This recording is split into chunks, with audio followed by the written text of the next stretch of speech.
Have we seen the last of wide receiver Michael Thomas in a New Orleans Saints uniform? We got all that and a little bit of lagniappe for you on today's episode of Locked On Saints. You are Locked On Saints, your daily New Orleans Saints podcast. Part of the Locked On Podcast Network, your team every day.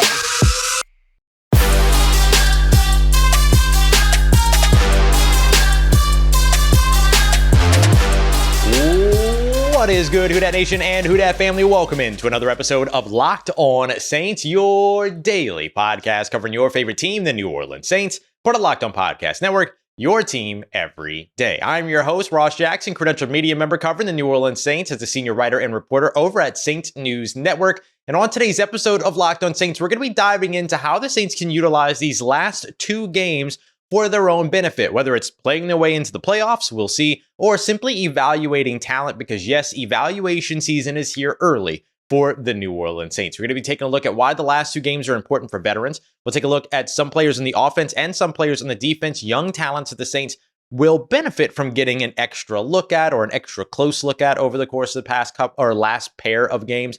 But we're going to kick it all off with a look at Michael Thomas. Have we seen the last of Michael Thomas in a New Orleans Saints uniform? It is quite possible. We appreciate you for being an everydayer and making Locked On Saints your first listen of the day every day. Don't forget you can subscribe and follow wherever you get your podcasts and, of course, on YouTube as well. And today's episode of Locked On Saints is brought to you by friends at Game Time. Download the Game Time app, create an account, and use the promo code LOCKEDONNFL for $20 off of your first purchase. Last-minute tickets, lowest price guaranteed. So let's kick things off here with a look at Michael Thomas, because it is very possible that we have seen the last of Michael Thomas in a New Orleans Saints uniform, which would be a big time end of a very important era for the New Orleans Saints. I know that Michael Thomas has not been somebody that has been in the greatest graces of the New Orleans Saints fan base over the course of the past few years, playing only 10 games over the course of the past 3 seasons, appearing in just about 10 games this season until he was knocked out early in the game against the Minnesota Vikings. And it doesn't look like he's going to be back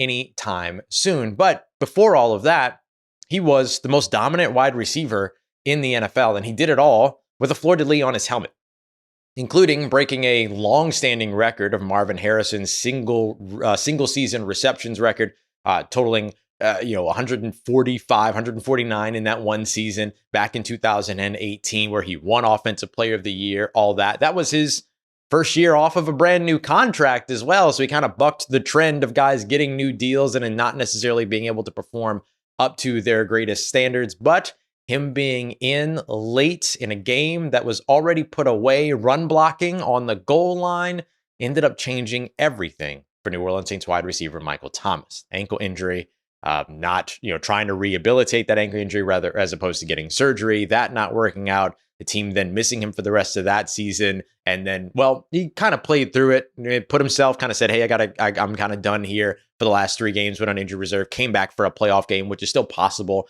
if the Saints were to turn around and make the playoffs somehow this year. But then, coming off the injury, not getting the surgery, missing the entire next season, coming back from that, getting in for a couple of games, having another injury, missing the rest of that season, and then coming back on an incentive-heavy deal here in 2023 and not being able to finish out the season yet again. Yeah, I understand where the embattlement comes from, and I understand why the New Orleans Saints themselves might make the decision not to reinvest based on those injuries and the inability to finish seasons. We just have to kind of call it what it is. The NFL is a business, and it does not tend to be a very patient one. So it's unfortunate that one blocking role late in a game that was already put away ended up changing so much for the former Offensive Player of the Year and the most dominant wide receiver in the NFL for his best seasons that were, and it felt like so much still was ahead of him.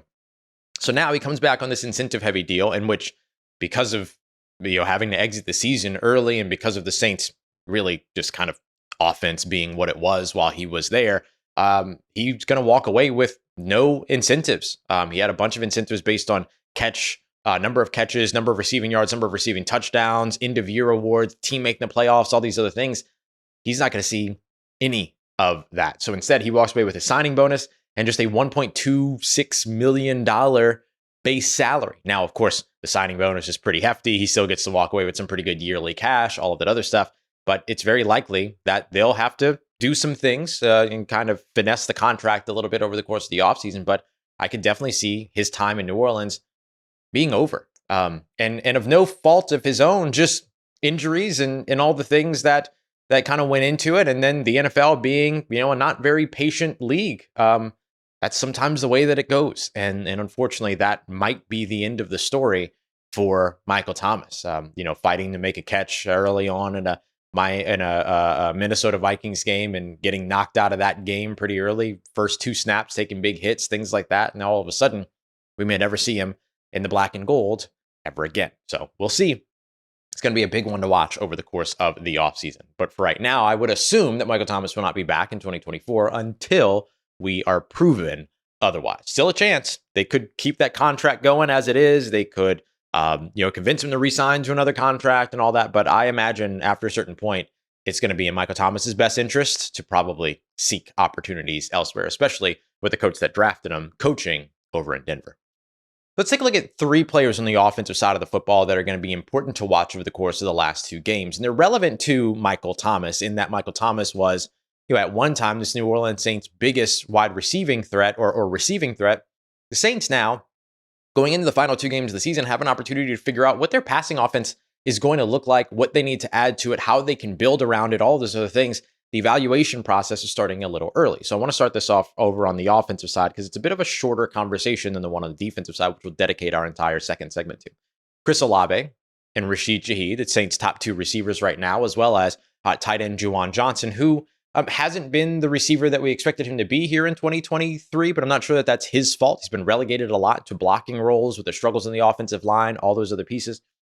But these are the Saints' top wide receiver threats if Michael Thomas isn't back in 2024. So getting a look at these guys against a formidable secondary when it comes to the Tampa Bay Buccaneers this week gives you a little bit of an opportunity to get that evaluation in. Do you have enough at the position or at either position? Do you need to add when it comes to wide receiver talent? Is Chris Olave wide receiver 1 material?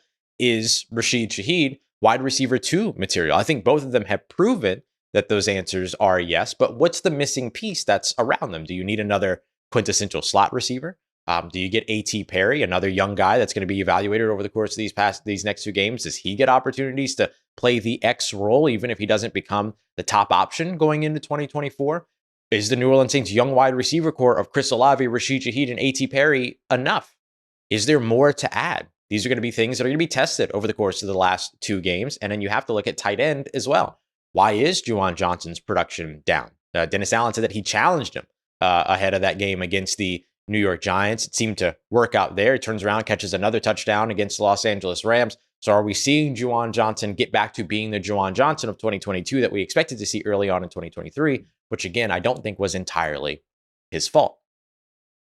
But do you need to add more talent there? Do you need to add more talent at wide receiver? I do think that these are questions that the New Orleans Saints will begin to ask when it comes to sort of developing and figuring out what their passing offense and passing roles look like going into 2024. And how does it all change if the New Orleans Saints do adopt, as they well should, a new offensive scheme and system going into 2024? Start to get an early look at all of that up against the Tampa Bay Buccaneers. Coming up next, let's flip the script over to the defensive side of the football.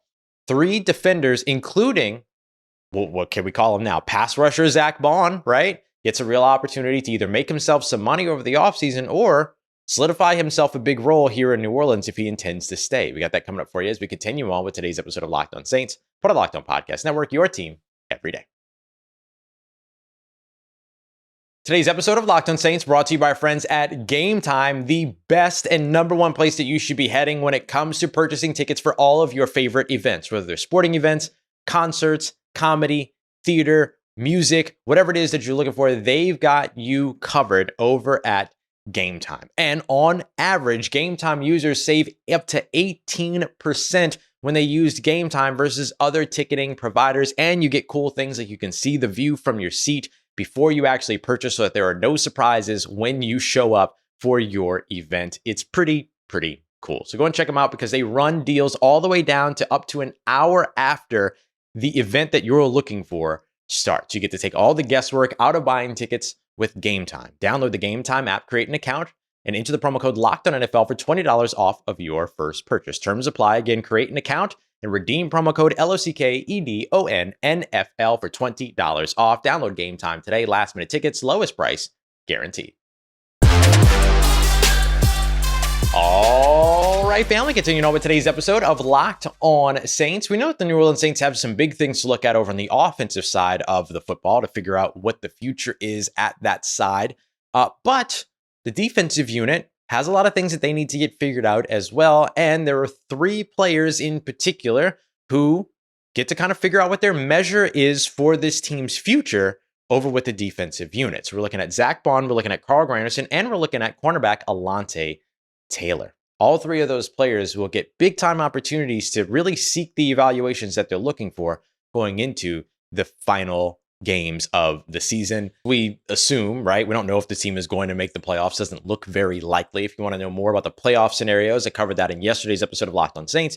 You can go and check that out, as well as, of course, the case to move on and maybe open up a head coaching search over the course of the offseason. I made both of those arguments in yesterday's show. And if anybody's wondering why I didn't do a show about the case to keep the head coach and keep Dennis Allen, not go into that, it's because I've mostly talked about it the entire season, that it just doesn't feel like that's what the New Orleans Saints are going to do anyway. So it's more interesting to explore why it could happen versus why it wouldn't, because it seems likely that it won't anyway, right?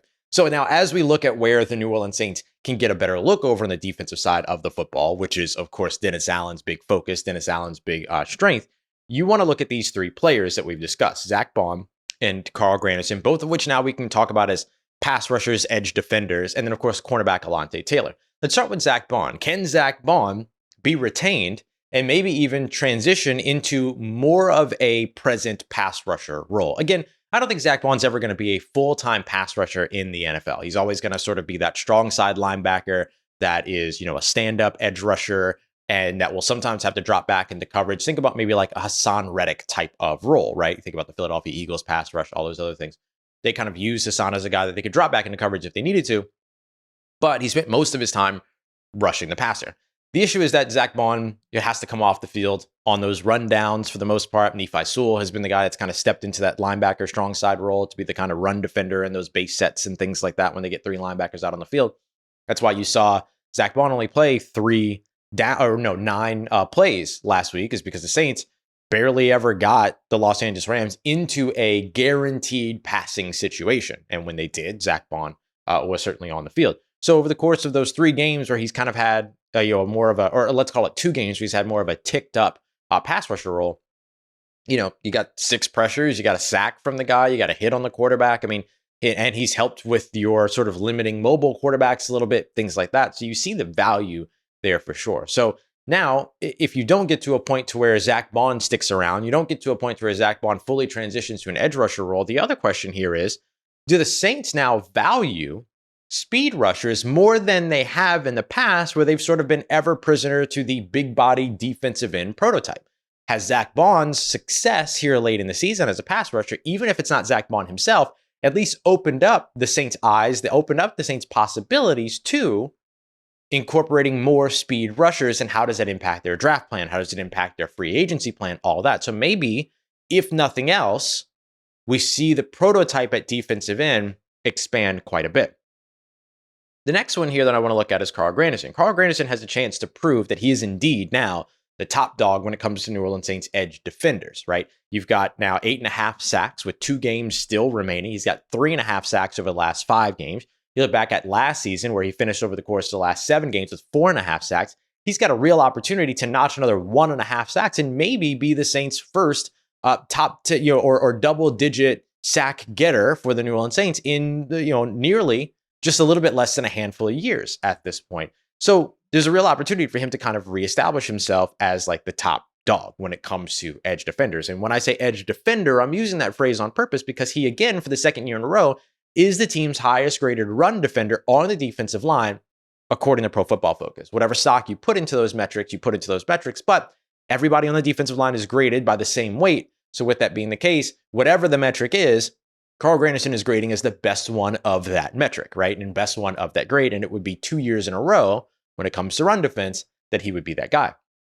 So now you look at Carl Granderson, you look at this, who is also a speedy, athletic guy who did bulk up, right? Who has picked up and still matches the prototype and does all the things that you expect from a New Orleans Saints quintessential prototype edge rusher, air quotes, air quotes, air quotes.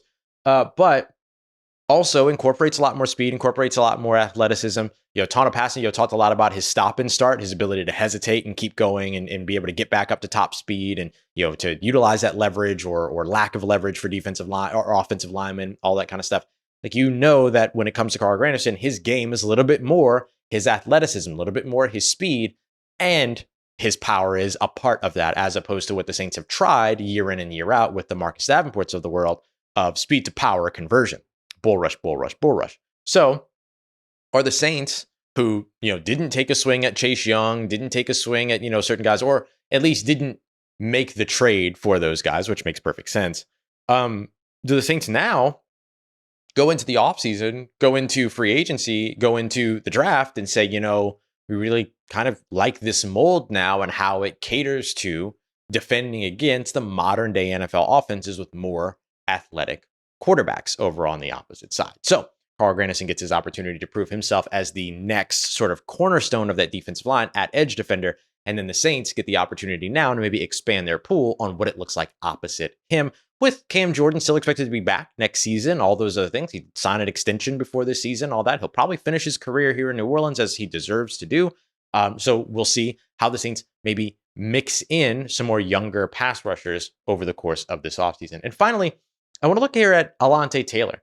Can Alontae Taylor rebound from being benched? Like, he was benched against the Los Angeles Rams. And look, he did not have the easiest matchup in the world. He was matching up with guys like Cooper Kupp and Puka Nacua. These guys are going to be Pro Bowlers. Puka Nacua is, he should be in the conversation for Rookie of the Year, Offensive Rookie of the Year, if it wouldn't be for the fact that there are also quarterbacks that are going to be in that conversation. And so CJ Stroud will probably run away with that one, no problem, as he deserves to. But Puka deserves to at least be in that conversation. He deserves to be a rookie Pro Bowler and everything. Like, there's a lot of really cool stuff that goes on over in Los Angeles with that offense, with that offensive scheme, and with those receivers. It was not an easy job for Alontae Taylor. And let's just be honest, they swapped out 1 for 0. They went from Alontae Taylor to Ugo Amadi, and the production didn't get better, because that's just how good that new Los Angeles Rams offense is. They're going to cook, like, no matter what, and especially right now when they're on fire. So does he come back from that? Yeah, the Saints expect that he'll start back in the slot and that he'll be right back there. He's responded to it the way that you would expect him to, with maturity and all that, and is ready to get back out there on the field. And so now, does he end up continuing to get those starts in the slot? And how does he fare after what happened in Los Angeles? Or is he going to get an opportunity to open up, or will an opportunity open up somewhere? Let's not forget the fact that Paulson Adebo is going into a contract year in 2024 and is going to, by the end of 2024, command top corner money. He's playing like that. I mean, he's playing very, very well again so far this season, and you would imagine that he's going to play very well again next year. So when you've already got Marshawn Lattimore on contract, and Marshawn Lattimore is not going anywhere, I've seen the kind of conversations that happen on social media and stuff like that about, well, should the Saints trade away like, if I'm the Saints, I'm trading away Marshawn Lattimore and I'm trading away Alvin Kamara. No, I mean, you're taking $31 million of dead cap when you do that, and you still don't know what's happening the year after next at your other cornerback positions. So that's why guys become very important, like Alontae Taylor's, like Marshawn Lattimore, to lock down that position moving forward. And if you're going to see any kind of change in this organization going into 2024, guys like Alvin Kamara, guys like Marshawn Lattimore are going to be at the forefront of that change. And so I don't think that you're going to see that. But what happens with Paulson Adebo? Do the Saints really go out of their way to keep both of those guys on CB1 style contracts? Or does that job potentially open up for Alontae Taylor? We're going to go into later on, I think after the season's over, and kind of go into like some of the things that the New Orleans Saints did that should have been red flags at the beginning of the year. And moving on from Bradley Roby the year after they moved on from CJ Gardner-Johnson in favor of Bradley Roby should have been a red flag. And we're going to discuss that more once the season is out. And as we're looking at all of those storylines. So those are 3 guys, though, that have real opportunities here. And not the only ones, but those are the 3 that I'm highlighting for today's episode. Zack Baun, Alontae Taylor, Carl Granderson, as guys that have the opportunity to really prove something here over the course of the last 2 games, and for the New Orleans Saints to get a good read on where they are over on the most important side of the ball for them and their scheme, considering they have the defensive head coach over on the defense. So coming up next, we're going to take a look at some veterans that also have an opportunity to prove something, and that these last 2 games will be important for. And all of them, it starts off with running back Alvin Kamara. We got that coming up for you as we continue on and wrap up today's episode of Locked On Saints, part of Locked On Podcast Network, your team every day.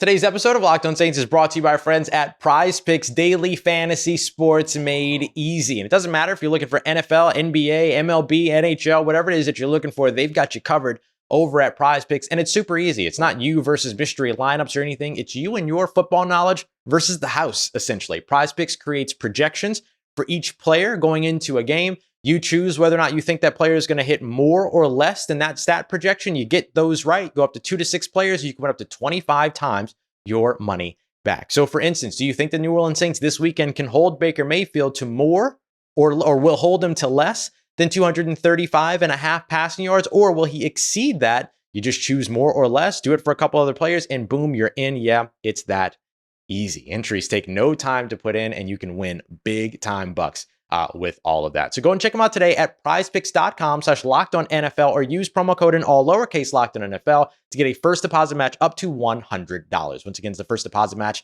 over at prizepicks.com/lockedonnfl, promo code lockedonnfl. Prize Picks, daily fantasy made easy. Let's get it, Who Dat Nation. Wrapping up today's episode of Locked On Saints with a look at the veterans who get the opportunity to prove something here at the end of the season, and for the New Orleans Saints to get a really good look at, to start to figure out how do they plan for their future, even if that future doesn't technically start in 2024, an opportunity to get ahead of any upcoming changes for one of the NFL's oldest rosters across the league. Appreciate you as always, making Locked On Saints your first listen of the day every day. Don't forget to come and check out tomorrow's episode as well. Crossover Thursday, myself and James Yarko breaking down this New Orleans Saints Tampa Bay Buccaneers matchup this Sunday in our Crossover Thursday, giving you everything you need from the biggest story to what each team needs to do to win, the key matchups to watch, and what it is that Saints fans are certainly hoping to get out of this one. Yeah, it's going to be that kind of conversation. So make sure you come through tomorrow for that episode. So as we take a look at where the Saints are when it comes to veteran players, I again picked 3 just for like symmetry's sake, right? 3 players here, but there's more veterans, Tyrann Mathieu, Marcus May, stuff like that are going to be guys that are going to be worth watching over the course of that last 2 games who either prove that they still have it where they are. I think Tyrann Mathieu's proved that already, but like Marcus May, we're probably not going to see him, right? Like unlikely that we see him. I mean, Dennis Allen said yesterday, not only did he say that Michael Thomas and Marshawn Lattimore aren't expected to be back this week, but he expected that no players would be coming off of injured reserve in returning to practice this week. So that leaves one more week against the Atlanta Falcons, week 18, in a game that might mean nothing, might mean everything. But then even if the Saints win that game and win this weekend's game, if the Tampa Bay Buccaneers don't lose to the Carolina Panthers, then the game still means nothing from a playoff perspective. Still means something, but it doesn't mean anything from a playoff perspective. Are players going to return for that? We'll see. It doesn't seem likely, though, that Marcus May will. And so, you're not going to get an opportunity to look at him. But the New Orleans Saints are kind of already in a good position there because they got in a year early and they drafted a Jordan Howden. Jordan Howden has come in. He's played great over the course of the time that he's been out on the field. He's had some mistakes, things like that, but we've yet to see him make the same mistake twice, which is pretty impressive for a rookie. He's had a lot of development, and he's going to eventually take over for a guy like Tyrann Mathieu, 31 years old, but probably more immediately for a guy like Marcus May, at 30 years old, who I don't know if he's back after the season, considering the fact that he has played just 10 games in 2022 when the Saints signed him, and so far only 7 games here in 2023. Doesn't look like he's on the way to playing any more than that. And so this team ends up saving money from moving on from him, whether they do it post June 1, before June 1, whatever. We're going to do some salary cap stuff towards the end of the season here as well, but we won't worry about that today. But Jordan Howden, I'm just using as an example of what the New Orleans Saints can do when it comes to guys like Alvin Kamara, Cam Jordan, as well as Demario Davis. Can you get in a year ahead and make sure that you have your succession plan already in place, right? You don't want to Drew Brees this situation with 3 very important players on both sides of the ball, Alvin Kamara, Cam Jordan, and Demario Davis, all at very important positions on the field as well. So let's start off with Alvin Kamara here, because I think that a lot starts and ends with Alvin Kamara. I'm sure Alvin Kamara is back in 2024. A lot of folks have talked about like what happens if players like demand trades and stuff like that. If a player demands a trade, then and the team decides to like entertain that and wants to move on from that, very likely what would have to happen, because it's like $13 million if the Saints were to move off of Alvin Kamara of dead money, which makes no sense to undertake.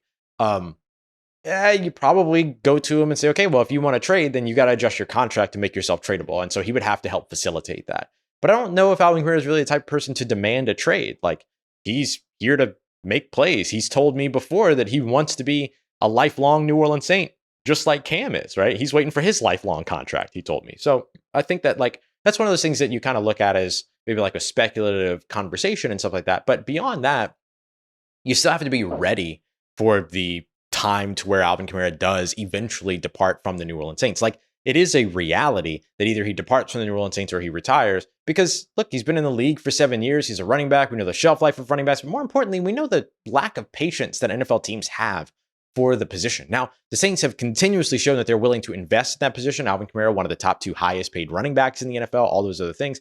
But, does that change at some point where the Saints do kind of show a lack of patience when it comes to that? We don't know. And what happens if they change head coach? What happens if they change offensive coordinator? All that. But I think that like the change of offensive coordinator is something that will help keep Alvin Kamara around no matter what, even if there are conversations around that. But here's an opportunity for you to figure out, okay, what is it that Alvin Kamara can still do for you if you actually put him in position to do something for you, right? The Saints haven't really utilized Alvin. They've kind of done a disservice to Alvin Kamara for the past 2 seasons. So how do they look at that over the course of the last 2 games and then start to set themselves up with at least some knowledge of like, okay, here's what we can sell to a new offensive coordinator, all those other things.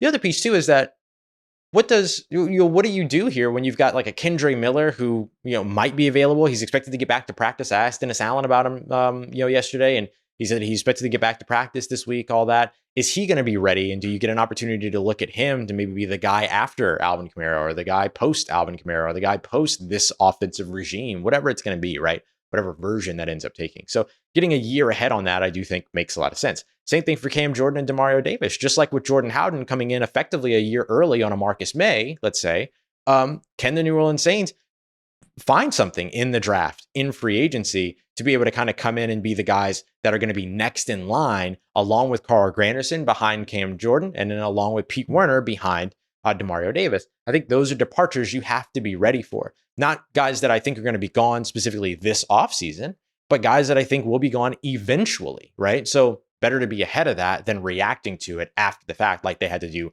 at literally the most important position on the field, quarterback. So those are really the things that I'm looking at is what can you learn about these veterans that you have that are, let's say within 4 years from departing, right? Within 4 or 5 years from departing.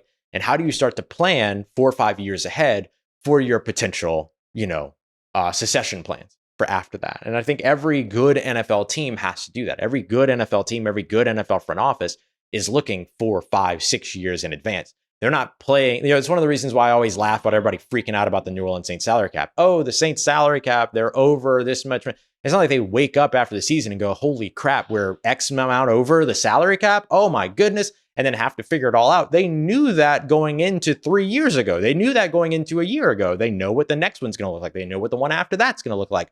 All that. They've got models and potential models and all these other things that are built out to make sure that they're ready for whatever the future holds, assuming that there's not another, global pandemic that drops the salary cap for the first time in NFL history. So like all of those things are things that you kind of expect from an NFL franchise. And I don't think that the idea of being prepared for player departures is somehow excluded from that either. So I think getting a good look at these veterans who, again, I don't think their careers are close to over. I don't think that they're close to being done or that they're moving on after this season or anything like that. We'll certainly see, right? There's always a chance for a surprise. Patrick Robinson did it, all these other things.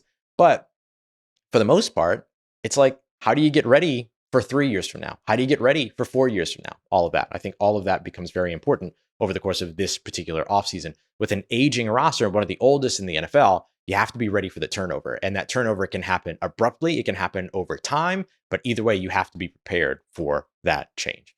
Coming up in tomorrow's episode, y'all, we're going to be breaking down this Sunday afternoon game with our crossover Thursday. Myself, James Jarko, Locked On Bucks, breaking it all down. I appreciate you, as always, making Locked On Saints your first listen of the day. For your second listen, make sure you go and check out Jake Madison over at Locked On Pelicans. Another fourth quarter meltdown for Willie Green. When will the madness stop? He's got you covered over there. And of course, go and check out Caroline Fitton over at Locked On LSU as well. What's going to happen with Jaden Daniels, Malik Neighbors, all these guys in the NFL draft? She's keeping you all up to date. Appreciate you, as always, making Locked On Saints a part of your day, part of your routine, for saying yes to me and the show. As always, if you see me, please say hi. If you need anything else around your New Orleans Saints in between these episodes, make sure you follow me on your favorite social media at Ross Jackson, NOLA. Hit me up. Let me know how the family's doing. Let me know how you're living. Let me know how you're momming them. And trust you, that nation. I'll holla at you.